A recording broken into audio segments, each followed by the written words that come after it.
This case takes place in the United States and spans over 3 decades. Between 1974 and 1991, a seemingly ordinary man terrorized the city of Wichita, Kansas.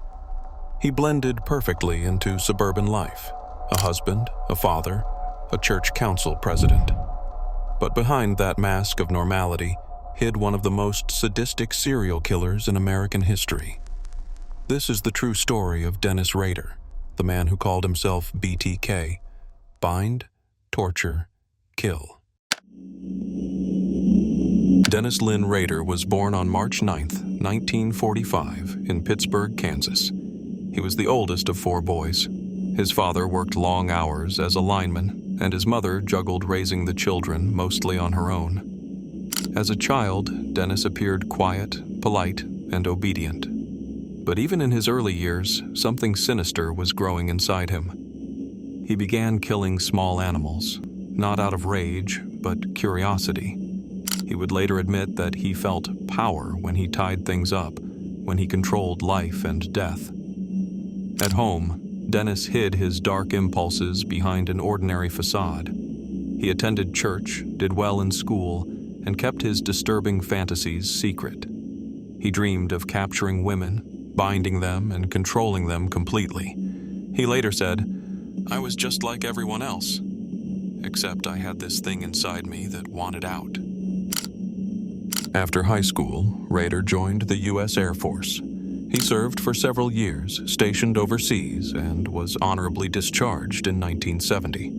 When he returned to Kansas, he got married, earned a degree in criminal justice, and started working as a compliance officer, a job where he enforced local codes and even issued citations to his neighbors. In public, he was calm and meticulous, but at night he was driven by what he called Factor X, an uncontrollable urge to hunt, to stalk, to bind. By 1974, those urges could no longer be contained. On January 15, 1974, Dennis Rader and his family were starting their day like normal. Just a few miles away, another family, the Oteros, were also starting their day. Joseph Otero, a former Air Force sergeant, his wife Julie, and their 2 young children, Joseph Jr. and Josephine, were preparing for school. That morning, Dennis Rader broke into their home. He waited for them to return from errands, armed with a gun and nylon ropes. When the family entered, he confronted them calmly, pretending to be a thief. But what followed was far worse. He tied them up one by one, methodically. He told police later that he had to control them. When he was finished, all 4 members of the Otero family were dead, strangled and bound.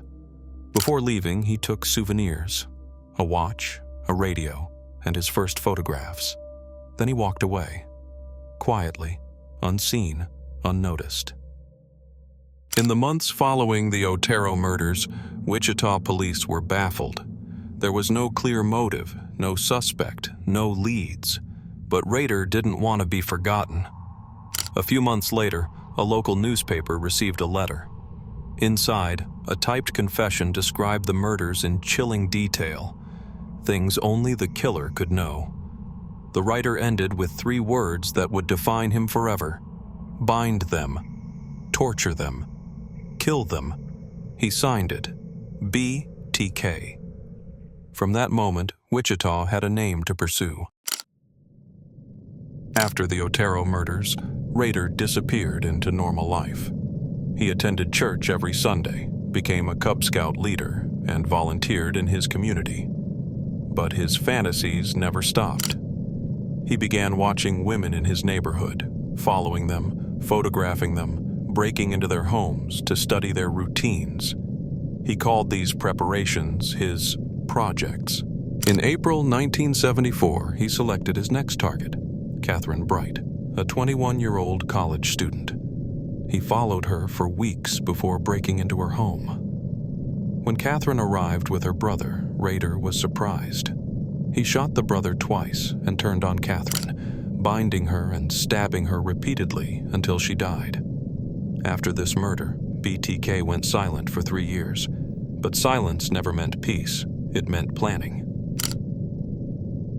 By 1977, Rader resurfaced. He murdered Shirley Vian, a 24-year-old mother of three, and Nancy Fox, a 25-year-old secretary. After each killing, he wrote letters to the police, the newspapers, even to local TV stations. He mocked investigators, describing his murders in cold, methodical language. He demanded recognition, claiming that he deserved a name, like Son of Sam or Jack the Ripper. He wanted fame, he wanted to be known, and he wanted control over the narrative. He even mailed a poem titled "Oh Death to Nancy," taunting the memory of one of his victims. Detectives realized they weren't dealing with an impulsive killer, but with someone calculating, narcissistic, and obsessed with power. Throughout all of this, Dennis Rader was living an astonishing double life. He was a family man, a husband, a father of two, a respected member of his church. In 1977, he was even elected president of the church council. He gave sermons about morality while secretly binding women to death. He led scout camping trips and then spent nights in his car watching homes, waiting for his next victim to be alone. For years, he fooled everyone. He was invisible because he looked ordinary. In January 1991, Rader struck for the last time. His victim was Dolores Davis, a 62-year-old woman who lived just a few miles from his home. He killed her in the same manner as all the others, binding, torturing, and strangling her, before hiding her body beneath a bridge. Then, BTK vanished.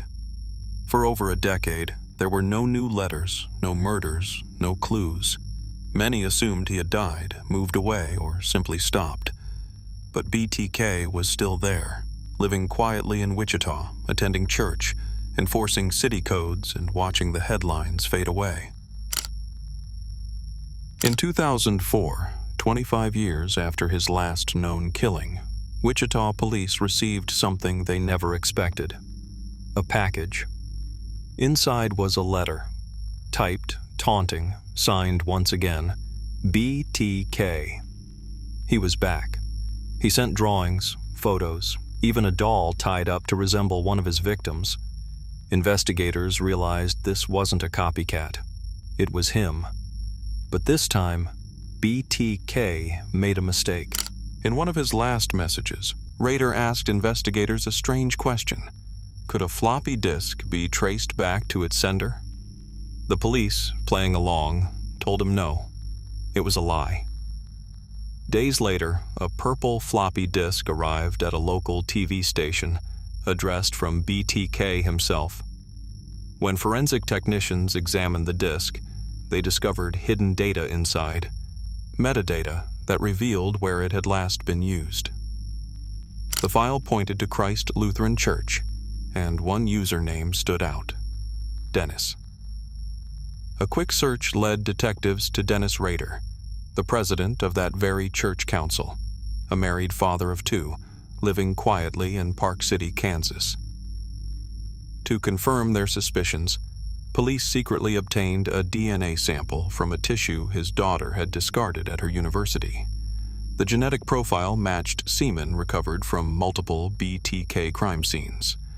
After 30 years of silence, the phantom finally had a name and a face. When police arrested Rader on February 25, 2005, he calmly asked, "Why now?" At the station, he confessed in extraordinary detail. He described each murder step by step: his stalking, his preparation, his rituals. He explained how he kept trophies, photographs, and sketches of his victims. He spoke not with guilt, but pride. In his own words, he was a monster with two sides. He said, "I lived a normal life, but I also had this dark shadow life." In court, Rader pleaded guilty to 10 counts of first-degree murder. He showed little emotion as he described what he'd done. He was sentenced to 10 consecutive life terms, 175 years without the possibility of parole. He is currently serving his sentence at the El Dorado Correctional Facility in Kansas. Even behind bars, he remains disturbingly composed. writing letters, giving interviews, and reflecting on what he calls his projects. For 30 years, Dennis Rader managed to hide his darkness behind a mask of normality. He was the neighbor next door, the man who waved in church, the one who came to fix your mailbox.